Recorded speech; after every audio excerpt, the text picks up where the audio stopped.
Hi there, welcome to the video. So today I'm going to be talking about the Dylan Rounds missing person case. Yes, it's a true crime one. I'll be sharing with you my thoughts as of recently, right? There's been some searches and attempts made most recently, which is all good. And I just want to add on with my own thoughts. To be more precise, like recently, Scott Natal, Les Natal being present in the area of either Lucin or Montello, assisted by Ty Corbin out there in the desert, looking at mine shafts and shafts in general, mines, going deep down through the tunnels and narrow areas where it can get very tight and small, trying to find remnants of Dylan Round's remains, his bones, whatever it may be, in hopes of bringing some closure to the family. And I just want to give you my thoughts about all of that and the likelihood of Dylan being found in such conditions, right? Be sure to catch up on my previous videos, my most latest ones, if you want to be up to date on everything about different cases and channel updates. They'll be easy to find. There'll be some links down below in the pinned comment section if you wish to visit them, if you want to support the channel. And in addition, because of the style of this video, you'll be very aware at this moment in time, there is no live chat box. That's because it's not a live premiere. I did explain earlier on if you was present. That's all done just to see how people behave with the video, with the case, with the community, right? To see the levels of engagement down below. So if you do have any questions, your own reactions, list them down below and we'll see how that goes, okay? So we don't need to look back at comments because I've catched up on them there. In terms of footage material, it's not exactly appropriate due to avoiding any conflict, right? It's all under control still. But, you know, if you're familiar with it already, you would have seen the video, such on Ty's channel, and eventually Scott Natal, despite that absence, which has been explained in a way on my channel from the comments by Scott himself, finally getting out there in recent time with his brother, Les Natal, and just getting really hands-on and seeing what they can find, right? You'll see the videos on the channels, they will show up eventually, and then you can take it from a visual aspect, right? So to cut the story short, what are my thoughts on Dylan Rounds being located in some kind of mine shaft? Well, first of all, it seems like the pattern has been, could Dylan Rounds be in a mine shaft? Rather than, could Dylan Rounds be inside of a mine? As for the cave aspect, it's not been so much about caves, has it? It's always been focused more on mine shafts, which is interesting, right? Just let me know your thoughts down below, right? Mine shafts. Why not a mine? What's the difference between the two? Well, mine shaft, you're dropping in. You know, you're on top, looking down, and you're dropping into it. A mine, on the side of like let's say a rock wall or something, and you just walk on into it. But at times, you will get a mine shaft and a mine which do connect to each other at some point. And that's why sometimes it can be close to one another, like what you've seen in Bald Eagle Mountain Range, right? When it came to the Kenny Veach case, another missing individual out there in Nevada, Las Vegas, in the desert, Mojave, well, there was talks about the mine shaft in that regards. That was just for the simple fact that Kenny Veach was stood right next to one in his video before going missing, before going back out there and not recording it and supposedly dying out there, even though there's not enough proof to suggest that, right? But everyone's always referred back to the mine shaft. Besides hunting for the mysterious M cave, it's always been, what about the mine shaft? You know, what about it? Kenny Veach could be down there. He could be trapped, rubble all on top of him. And yet when people did go there, the original search and rescue crew with the dogs, the scent was lost. They, I think, put a camera inside of the mineshaft and didn't find anything. Was it good enough just sending a camera down? I mean, at that time, with it being fresh-ish, 8 days too late though, yeah, they may have found something or seen some kind of disturbance. But maybe if things fell on top of you and you just send a camera down, it's not going to reveal what's underneath that rubble. So there's limitations there. Though, fast forward years on, people did descend into the mineshaft. Jeff Claw, Scott Natal, did they find anything to suggest bones, Kenny being in there? No. Does it need digging out? That's the one thing that hasn't been done. Maybe we could have a discussion on that in a separate video someday, okay? But what I'm getting at is when you get these different missing people cases, right? Kenny Veach, first thought in people's minds, oh, mineshaft. He could have fallen down the mineshaft. When it comes to Susan Powell, it's which mineshaft is she in? Where will she be? We need to go to one. What was the reasoning behind that one? Well, supposedly the husband, the killer, sat around a dining table with family or something and saying something along the lines of, oh, if I'm going to do this or dispose of someone, they're going to be in a mineshaft. So it's kind of like maybe foreshadowing, hinting at the location, right? Has Susan Powell been found yet? No. Found in any mineshafts? Any clues? Any strong bits of evidence? No. Dylan Rounds. Quite a few thoughts going about in the early stages because it wasn't late, it was towards the start or so, maybe more so online, the talks and discussions that could Dylan Rounds be in a mineshaft? Some thoughts and ideas were, could Dylan Rounds have accidentally fallen into one and got injured? He needs rescuing. And then fast forward later, when it came to the foul play situation, it was more so, did Dylan Rounds get disposed of, thrown down a mine shaft, and that's why we've not been able to find him up to this point? You know, stuff like that. And yet, at least up to now, that's the argument you can put across. At least up to now, out of all these cases where the thought and theory was mine shaft, that's where you're going to find them.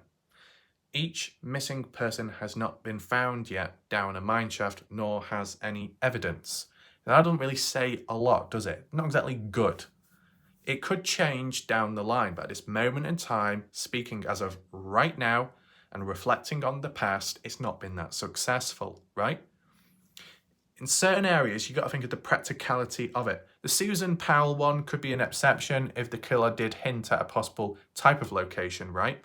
Just like how James Brenner in the Dylan Rounds case hinted at in the past, if he was going to dispose of someone, he would put them in a wash or something, dispose of them in a wash. Well, that's different to a mine shaft, isn't it? So there's like hints in certain directions you probably could acknowledge and take into account.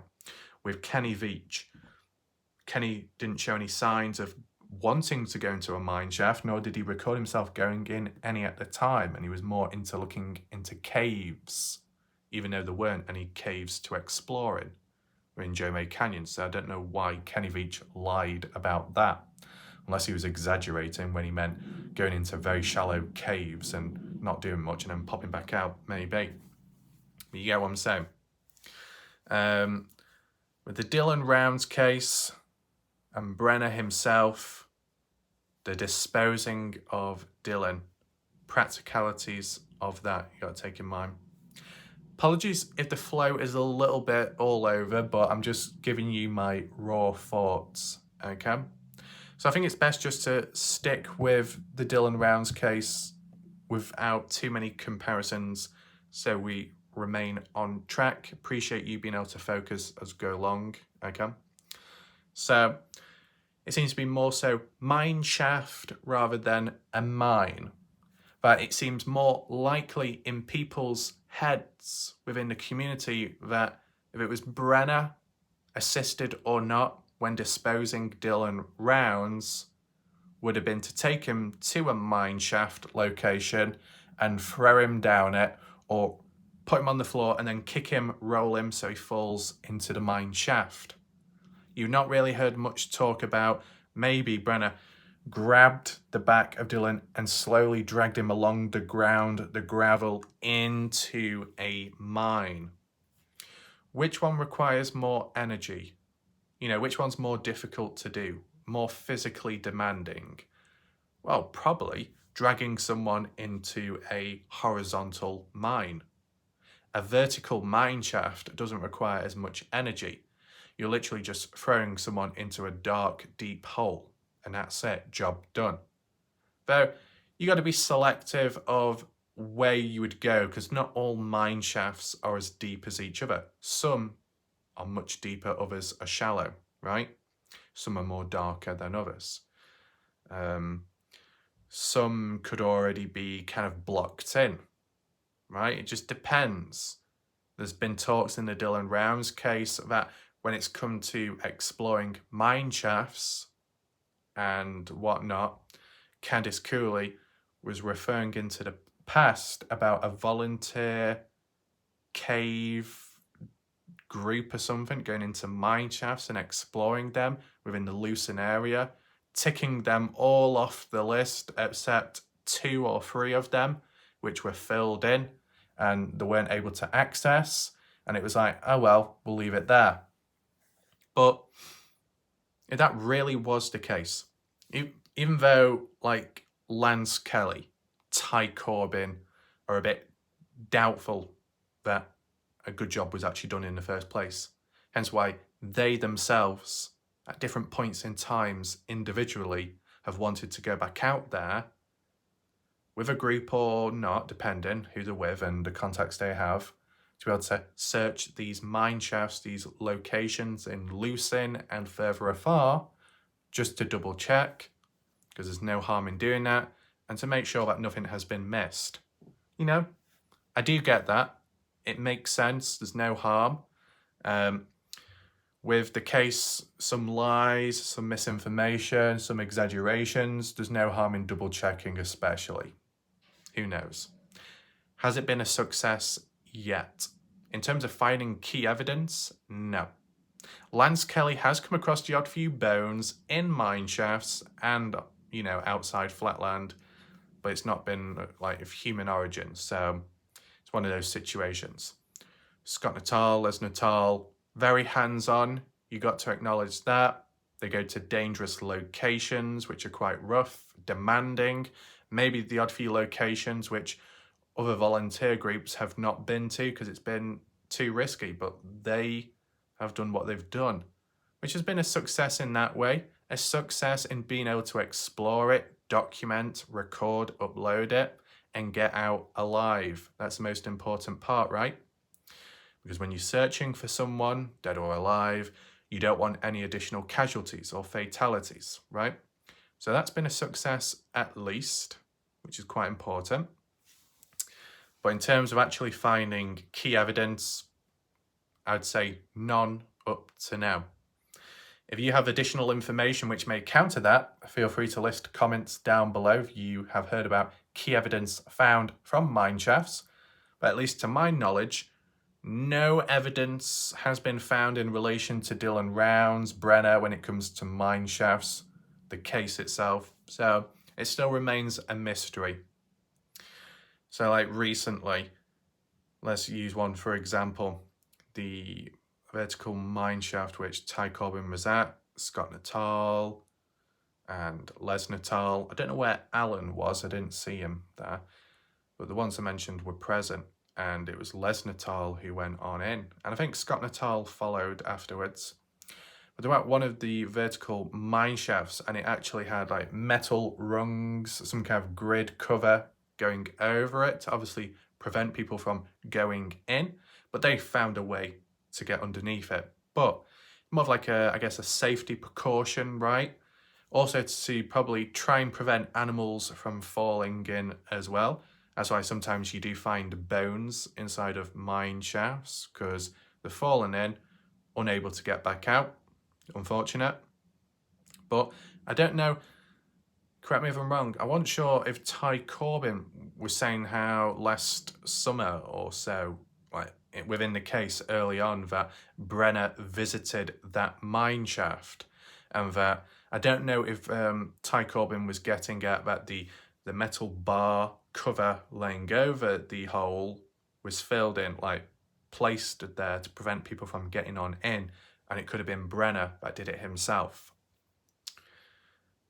When I looked at it, it was, you know, the bars going across looked pretty heavy, right? Not exactly able to move. And it was like wedged into the ground.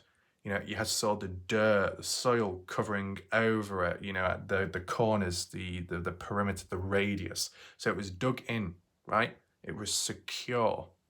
We couldn't just pull it off. No, too heavy and too secure. Do you think Brenner would actually do that? Actually cover it up? Actually put metal bars across it? Because that seems like hard work. That seems more physically demanding than just disposing of Dylan rounds and kicking him into a hole, right?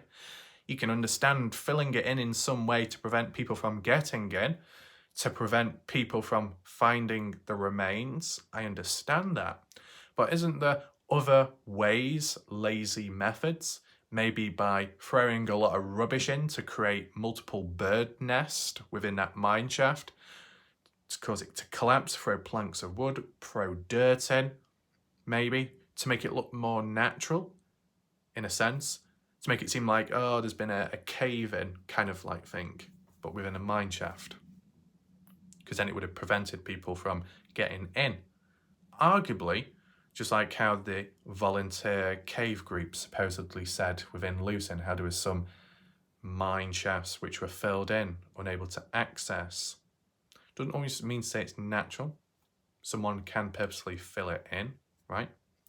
I believe that when Heavy D was looking for Susan Powell in the past, that when they went to a mine shaft, potential one, a place where Alan and maybe Les Natal or Scott Natal, whichever pair, went to way back in the past. Fast forward onwards, there was a fire at the mine shaft. All the wood and everything and debris burnt down, collapsed into the shaft, creating several deep bird nests. So taking it all out, as well as the dirt and digging deeper into the mine shaft, was very demanding and took quite some time. After all that, did they find anything? They found some clothing, some interesting items, but none of it was associated or linked with Susan Powell. So didn't really lead to much, but it was still very interesting and kind of mysterious at the same time, right? And it took quite some time as well. Would other people be as dedicated to dig through all that, all to find nothing? Maybe not. So you got areas like in Lucin, if you just filled in a mine shaft as best as you can without straining yourself too much, then maybe that would be one way of concealing remains. Filling it in, preventing or putting people off from going in, but if they did, then they're met with the obstacle of what's down below, which is then covering what's underneath. And, you know, who is going to dig through all that? Because I don't think it's really happened yet in other areas. There's only so much you can do as for energy and as for resources. If there is a location that appears very suspicious and sketchy looking, then maybe additional investigations and effort will be put into it. As for the police, the LE, not at any point did I hear reports of police investigating a mine shaft or a cave. They've only been looking at like ground level type stuff and maybe the wash in certain areas, and that's about it. Will we ever get a tip off, or is it too late for possibilities of, let's say, reports, evidence pointing in the direction of a mine shaft? I wonder. Just let me know your thoughts down below, of course. As for the practicality of it, right? Just visually, do we visually tell a story here or more so on the maps? I guess there's no harm to go on the maps in a second, so make sure to stick around. The only thing is it's hard to locate mines and mine shafts on Google Earth because with it being small, they're not exactly big. Yes, they're very deep, and then it can spread out underground. But when you're looking at it from aerial view, you're limited to what you can see, what you can look at, okay? Bird's eye view. But we'll roughly look in an area which is known for having mine shafts, and then I'll explain to you the practicalities and the likelihood of Dylan rounds being in a mine shaft, right? But just before we get to that, I just wanted to add on that now, recently, and in the past, whether it be Scott Natal, Les Natal, or anybody else in between, Lance Kelly, those, including the Heavy D crew at one point in the past, have gone into mine shafts, right? Mainly, and the odd mine. Besides not finding anything, they did get into some tight spaces, right? It got very narrow, bit claustrophobic, bit demanding, right? Whether you drop on down like this and then there's like ledges which you can get onto, and then there might be a tunnel here, lower down and a bit lower down, or literally reaching the very bottom, the base, and then tunnels branching off in different directions, you know, going through them, finding it caved in, dead end, going back the other way, then going up a different tunnel, all these different networks underground, and maybe at some point eventually coming out through a different exit on the other side of the mountain, or maybe that's pushing it a bit too much, but a bit further north or east or southwest from where you entered in, right? And it's just understanding to go to such great lengths and depths when inside, right? And then to go to the tightest and smallest of places and tunnels within. Is it really that practical? Do you expect to find Dylan in such areas like that? Let's head on over to Google Earth right now. So here we are. In terms of the direction, we're actually facing south this time. Just wanted to change it up a little bit, the camera angle itself. Bald Eagle Mountain Range. You can tell it's south because in the distance you've got West Wendover and Wendover itself. On the right-hand side, closest to the screen, you got Montello, and then on the left you have Lucin, named there. Okay? And in between, obviously, you got the border between Lucin, Utah and Montello, Nevada. Along that border, you got that mountain range, one of which called Bald Eagle Mountain, and further down, you got the Pilot Peak, right? And along that area, that stretch, high up, low down, you will have mine shafts and many more elsewhere, but we're just using it as an example here because I can roughly point it out, okay? I mean, examples. We saw Ty Corbin recently back at one of the key spots, which wasn't far from Brenner's place. Don't know if I can like zoom in it immediately. Of course I can. Boom, there we go. Brenner's original burnt down trailer. This is 2019 when his trailer was still intact. But further up this way, which would be east, you got the mining area, mines, mine shafts, etc. Hopefully you can make it out. I think you probably can't see it. Can I put a marker there? Where that marker is, there is a mine there. A horizontal one. But there'll be vertical ones within the area, roughly speaking, okay? They're just hard to show up. So Ty Corbin was here in recent time having a look around. Now, people have already been here several times now. Lance Kelly has been here several times. Scott Natal, Les Natal has already been here. So why did they keep going back to the same spot? I get it, going once, twice, but 3, 4 times. Does it seem a bit over the top? Or is it because it's so expansive? There's a lot to cover and it can't be done all in one day, so it's spread out over time, maybe. But it's interesting because this area was kind of debunked, because the last time there was a focus on this area before Ty Corbin, it was down to Lance Kelly, who followed a convoy of vehicles all the way up to here. Lance Kelly coming up this dirt road, as you see on the side. And basically, it was a group of rock hounders, a group of people collecting rocks and exploring the area. At the time, Lance Kelly thought this was breaking news. It was to do with the Dylan Rounds case. And eventually, upon finding out, I think he may have taken one of his videos down and just providing an update debunking video afterwards, right?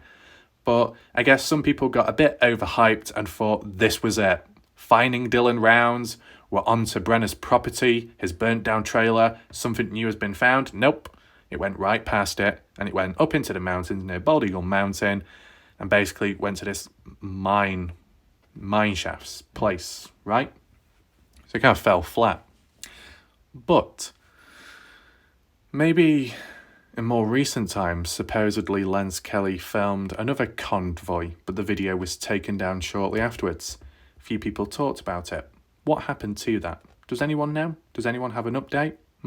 Maybe I need to do a short video and see if anyone answers.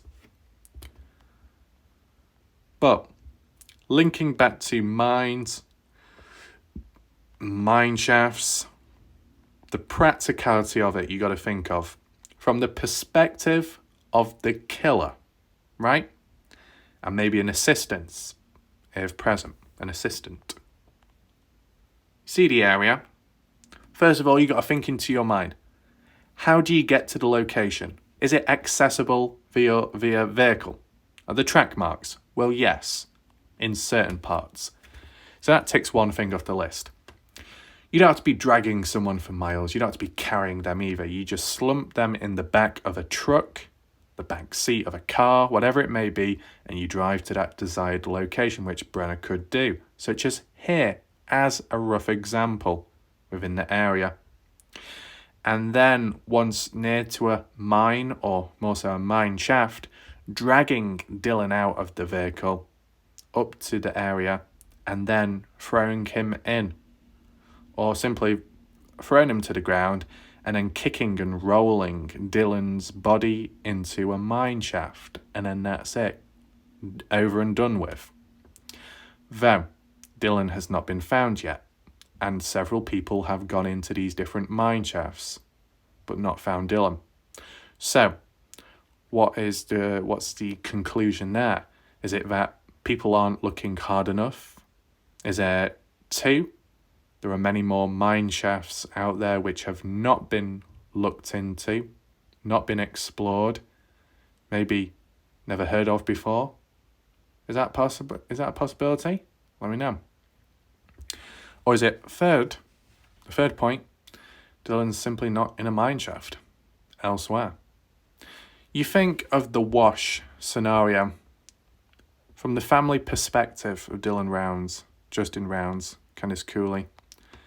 Deep focus that somewhere in the wash, such as this one here, that Dylan could be buried in the wash wall, wherever it may be, right?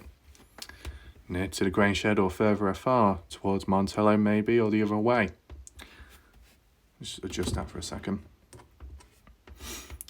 People criticised it, the obsession with the wash. Oh, it's not likely. Oh, it's not getting anywhere. But then you could flip it around and say from the online community and those boots on ground, their obsession with the mine shafts, right? It's give and take, 2 different perspectives, right?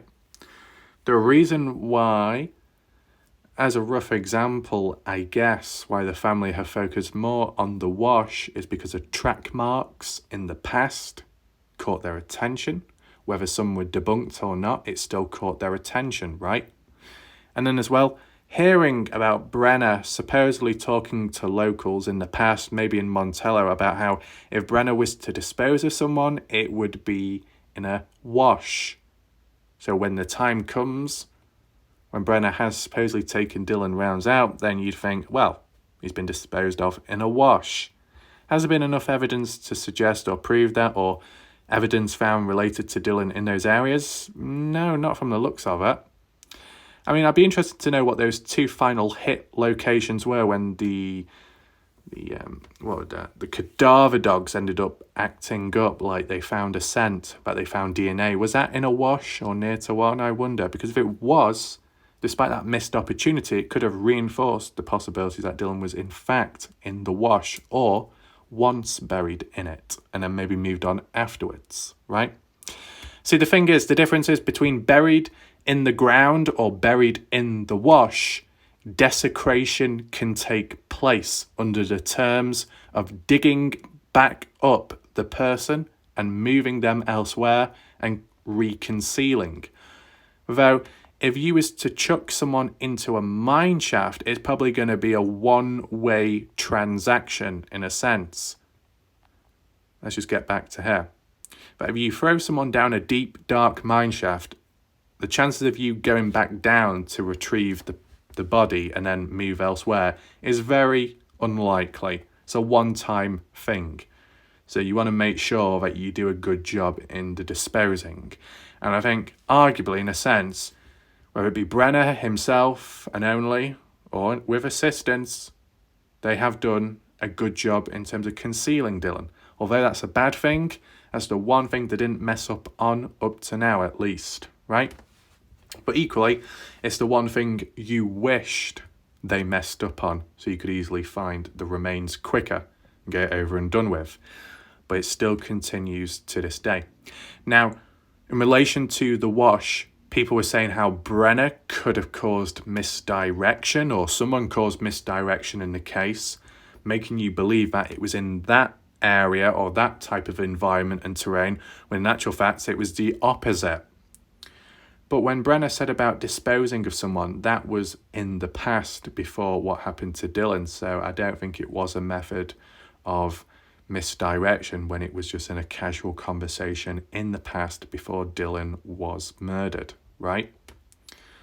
So I don't think it was misdirection. I think it was more of a joking, like a joking about, but maybe subconsciously that's what Brenner would do if disposing of a person. So when the time comes with Dylan, possibilities there to work from as for behaviour. But Ty Corbin has said that Brenner was known to visit certain mine shafts in the past and during the Dylan Rounds case. So there's fair points there made, but once again, not enough evidence, if any, has been found to really hammer it down, right, and to reinforce it. But there's still no harm in checking, I understand that. It's good that people have been hands-on. It's good that they have gone to these mine shafts, volunteers or not, that they've checked it out. But this is where my key point kicks on in, right? And tying on with the recent videos, such as on Ty Corbin's channel from Les Natal's point of view, and shortly after Scott Natal's point of view, is if you've got a vertical mine shaft somewhere and Dylan is thrown into it, what's going to happen to the body?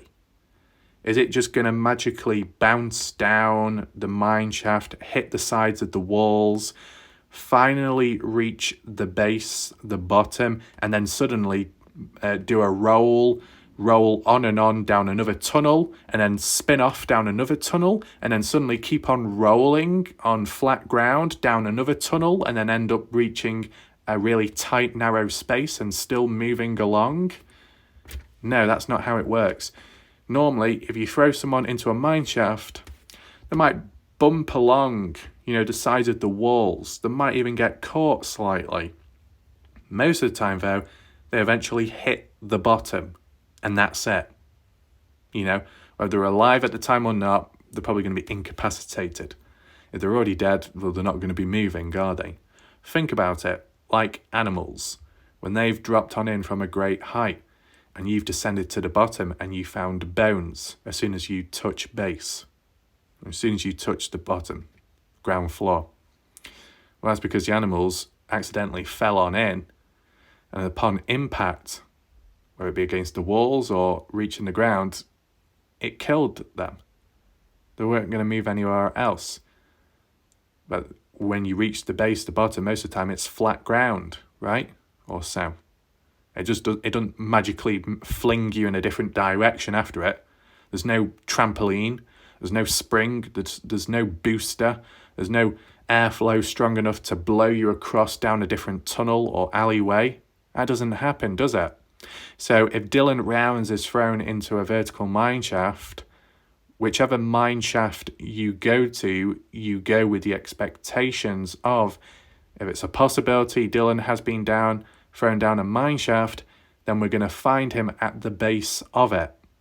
So ask me, people watching right now, ask me, Why do people go into these mine shafts and then as soon as they've reached the bottom, then end up walking off down multiple different tunnel ways and different pathways, and then descending even more, or climbing slightly upwards, or submerging themselves into the depths below that, maybe reaching upon some water, maybe sending the camera down, all that type of stuff, and even reaching narrow spaces. The only thing I could possibly think of is if Dylan Rounds was still alive, thrown down the mine shaft, somewhat incapacitated but still alive, hard to believe, right? And then Dylan tried finding a way out, crawling, dragging his body down a tunnel, down a tight tunnel, getting stuck or eventually dying.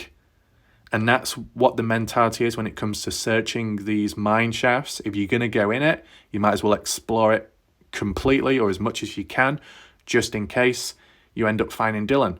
But most likely, as I said, if Dylan is in a mine shaft, you're most likely going to find his remains at the bottom and nowhere else, unless there's access for animals which could get in and take the bones and spread them about.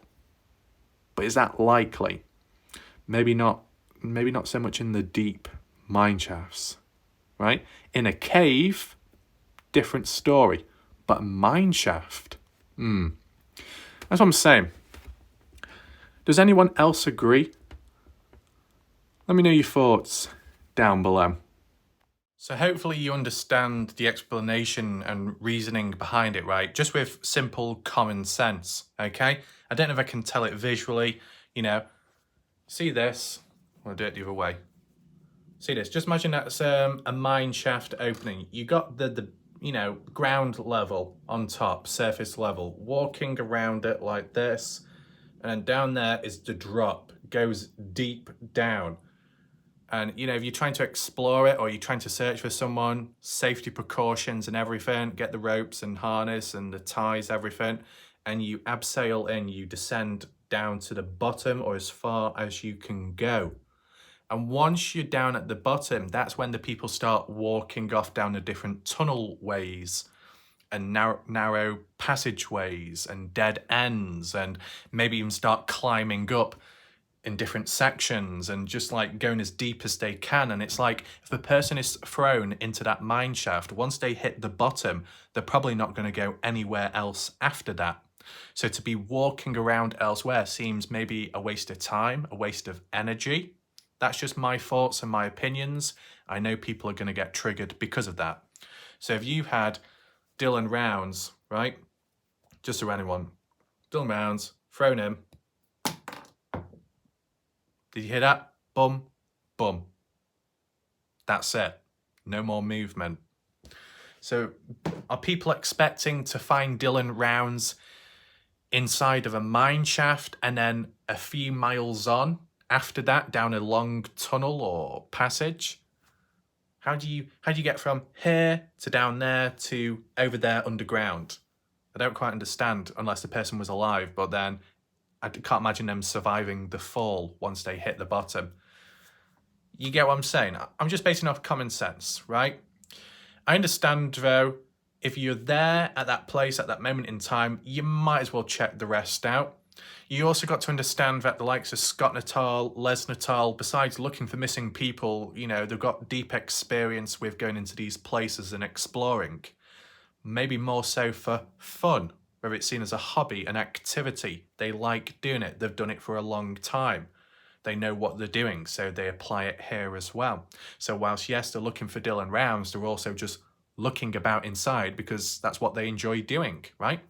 Obviously, they might not say on camera that they enjoy doing it because then it'll be seen as portrayed as a bad thing. Oh, you shouldn't be enjoying or having fun if you're looking for a missing person. You're supposed to be sad. You're supposed to be negative. You're supposed to be worried, concerned and all that. You can't show a smile because then if you show a smile, then it seems like you're not taking it serious.